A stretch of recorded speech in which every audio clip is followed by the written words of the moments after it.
Doors. I was adopted. I never knew my real mother. Rather, I knew her at one time, but I left her side when I was too little to be able to remember. I loved my adopted family though. They were so kind to me. I ate well. I lived in a warm and comfortable house, and I got to stay up pretty late. Let me tell you about my family real fast.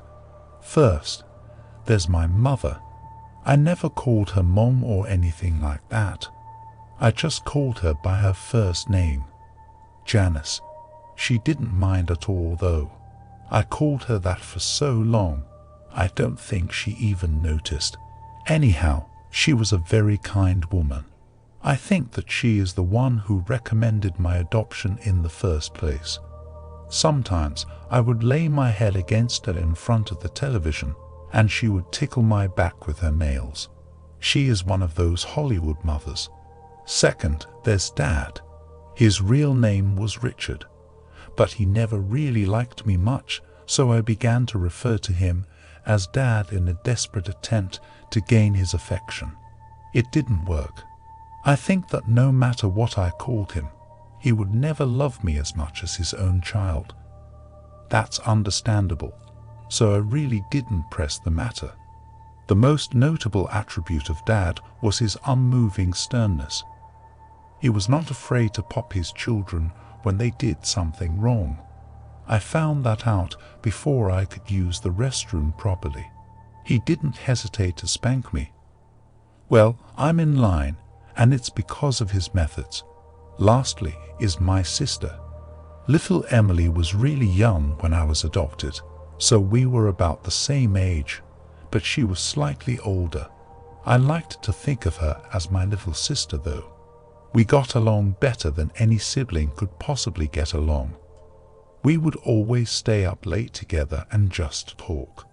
Well, she did a lot of the talking. I mostly just listened because I loved her. It was a great setup that we had. We were short on bedrooms, so because I didn't want to sleep in the living room by myself when I was littler, I had a pallet set up for me next to her bed on the floor. This is where I have slept since, but it was cool with me because I enjoyed being with her, and I had always felt pretty protective of my little sister. Everything changed on a horrible Wednesday night. I was at home taking a nap when little Emily opened the front door. The sound of the door opening pulled me to a state of consciousness, and I walked from the room down the hall to the living room. That's when I first remembered it was Wednesday. I was never any good at keeping track of what day it was.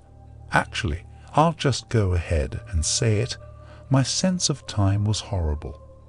But nevertheless, I knew it was Wednesday because Emily had just come home from her church's youth group gathering.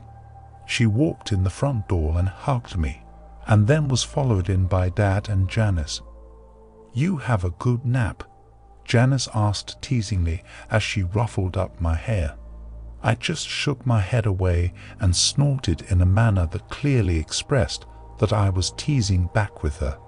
"Don't you snort at your mother like that," grumbled my father firmly with authority. He shut the door behind him and hung up his coat. I was clearly joking. I growled under my breath. He must not have heard me because I didn't feel him smack me. Emily then proceeded to our room and I followed. She started telling me about her day. You know, usual teenage girl stuff. But I listened so that she would feel better.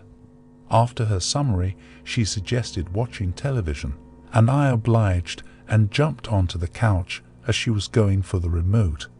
She rolled her eyes at my little brother-like immaturity and scooted me over and sat down. The television turned on, and we watched it together until the sun went down. Emily was the kind of girl that, instead of watching cartoons and soap operas, would rather watch Discovery or Animal Planet or even Natural Geographic. I liked those too, so I didn't mind. Actually, those were the only channels that can hold my attention. So it got late and Janice walked up behind the sofa. "Emily, it's past your bedtime. Turn off the television and go to your room." "You too," she pointed at me.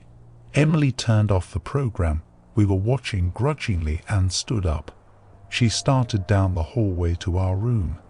As I followed, I couldn't shake the feeling that something wasn't right. We went into our room and Emily turned off the light. Just as she did, I caught a flash of movement out of the corner of my eye. It was out the window, but as soon as I redirected my line of sight to where the window was no longer in my peripheral vision, what it was that I thought I saw was gone. I still remained alert, for my sister's sake. I laid there in the darkness with nothing but the thin ray of light from the street lamp outside to illuminate the room. It wasn't much. Time and time again, I could have sworn that I heard subtle sounds just out the window. A twig break, leaves crunching, clothes jostling, and all the while I could smell a faint stench of sweat and blood. I kept my eyes open most of the night. The sounds outside subsided and the smell left my nose. I began to feel at ease. My eyelids closed. Not long after that, I heard a very loud crash on the other side of the house. I was up in an instant. "There's someone in the house," I barked with extreme adrenaline coursing through me. "Wake up," I shrilly pleaded with Emily. She did, and as soon as I saw her sit up, I ran to my parents' room. Dad was dead. His neck was splayed open and gaping as blood spilled out of it, off the bed, and onto the floor. I saw that the master bathroom's door was closed, and just before it, on the outside, was a man. A man. I don't feel comfortable calling it that. He was very large and rugged. He turned around and saw me, and that's when I saw him accurately for the first time. I won't forget it.